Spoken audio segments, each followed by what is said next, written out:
آفرین برطرف خانم، آفرین، دوتا به اسمم به اسمت میکنم. واقعا تو خوبی. الان پدر مادرم افتخار میکنن همچین دختری دارن و همچین عروس میاد و کیف میکنن.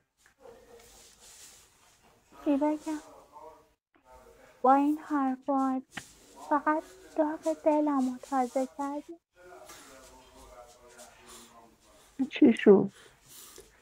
چی شد؟ نگرانم کردی. چی شد؟ چی بگم آخه؟ از کجای داستان بگم واسه؟ بعد 10 سال اومدم پیشت، با حرفام ناراحتت کردم. بی خیال، چیز خاصی نیست. چطور این حرفات چی؟ یعنی منو واقعا اینجوری شناختی؟ من همیشه به خاطر تو با دخترم همسایه دعوا میکردم.